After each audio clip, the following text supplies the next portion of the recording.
Do you need to come up with brilliant ideas or find inspired solutions to any problem? Tony Buzan is the world's leading author and top lecturer on the brain and learning. He has changed the lives of over 250 million people with his revolutionary system of mind mapping. So, what is a mind map? A mind map is a thinking tool that reflects externally what goes on inside your head.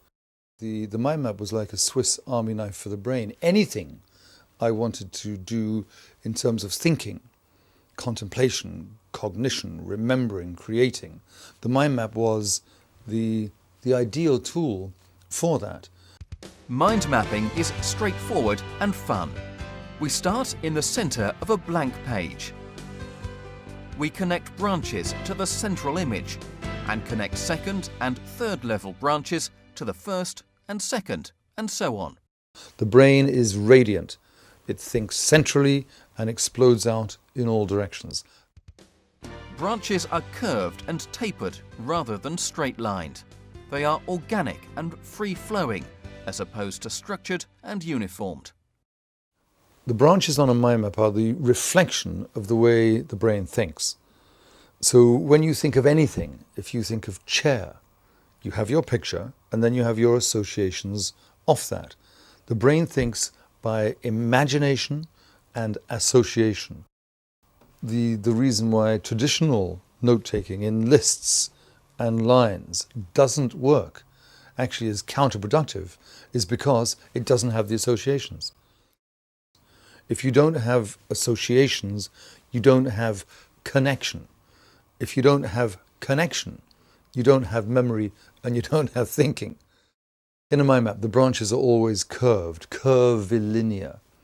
Reason why? Nature is curvilinear.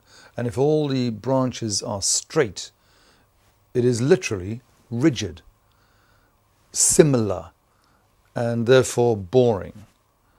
The brain will very quickly get unhappy with a whole bunch of rigid, straight lines. It gets absorbed and intrigued by the beauty of curvilinear. We add one word to each branch. One of the important points in structuring a mind map is to have one word per branch. Why? Because if you have one word, that one word with all its associations is free. If you put them together, you're making it more rigid. And very simply, for example, if you were mind mapping and you wanted to put Tony Buzan, if you put Tony Buzan, you've stuck them together with glue. But if you put Buzan and then Tony, you've got the freedom to radiate out my father, my mother, my brother, the history of the name, etc. So the single word per line gives you much more freedom, much more creativity, much more clarity. Ideally, the length of the word should be the length of the branch, for the very simple reason that if this word here is then placed next to this word here, and the branch and the word are the same line, then the meeting point is very close. So the two words are in space close, i.e. they're connected. If you've got one word, little word here on a long branch, and a little word over here in a long branch, the words are disconnected. We don't use colour in notes traditionally because we are told not to in school. All the research says exactly the opposite should be so. We love colour, and studies at London University showed that people who use colour and image in their imagination when they are learning and trying to remember inevitably do better than those who don't. We use images throughout. Throughout a mind map, there should be keywords and key images. And if an image is easy for you to do, instead of people, you can quickly just draw 3 little stick figures. The image is a picture. The picture is worth 1,000 words.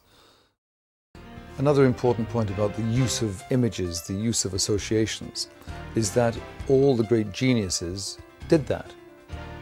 So if you start to use associations, you start to use images externally, you will join the pantheon of the great geniuses like Leonardo da Vinci. Leonardo did it.